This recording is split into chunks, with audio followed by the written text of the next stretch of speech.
রূপমকে একটা চাকরি দিন। এমএ পাস, বাবা নেই, আছে প্রেমিকা।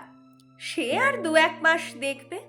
তারপর নদীর এপার থেকে নদীর ওপারে গিয়ে বলবে, রূপম আজ চলি, তোমাকে মনে থাকবে চিরদিন।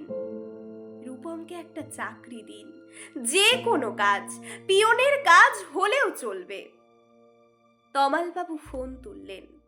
ফোনের অন্য প্রান্তে যারা কথা বলেন তাদের যেহেতু দেখা যায় না, সুতরাং তারা দূরকেও। তমালবাবু মামাকে বললেন, রূপমের একটা চাকরি দরকার। মামা বললেন কাকাকে, কাকা বললেন জ্যাঠাকে, জ্যাঠা বললেন বাতাসকে। মানুষ জানলে একরকম, কিন্তু বাতাস জানলে সে প্রথমেই ছুটে যাবে দক্ষিণে। সে বলবে দক্ষিণের অরণ্যকে, অরণ্য বলবে আগুনকে, আগুন গেল আলিমুদ্দিন স্ট্রিটে, আলিমুদ্দিন ছুটল নদীকে বলার জন্য। নদী এসে আছড়ে পড়ল উপকূলে। সমুদ্র হিমাচল বলে উঠল, রূপমকে একটা চাকরি দাও। এমএ পাশ করে বসে আছে ছেলেটা। কয়েক মাস পরের ঘটনা। আমি বাড়ি ফিরছিলাম সন্ধেবেলায়।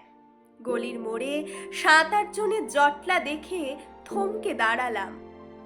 জল থেকে সদ্য তুলে আনা রূপমের ডেড বডি, সারা গায়ে ঘাস, খড়কুটো, হাতের মুঠোয় ধরে থাকা একটা 1 টাকার কয়েন। পাবলিক বুথ থেকে কাউকে ফোন করতে চেয়েছিল রূপম। ভারত সরকারের 1 টাকার কয়েনের দিকে আমার চোখ। সারা গায়ে সবুজ ঘাস, ঘাস নয় অক্ষর। এমএ পাশ করতে একটা ছেলেকে যত অক্ষর পড়তে হয়, সেই সমস্ত ব্যর্থ অক্ষর ওর গায়ে লেগে আছে। একটা ছেলেকে আপনারা কেন এমএ পড়ান? কোন আহ্লাদে 8খানা বিশ্ববিদ্যালয় বানিয়েছেন? তুলে দিন। এই কথাগুলো বলবো বলে ফোন তুললাম পবিত্র সরকারের। ফোন বেজে উঠল, ফোন বেজে চলল, ফোন বেজেই চলল।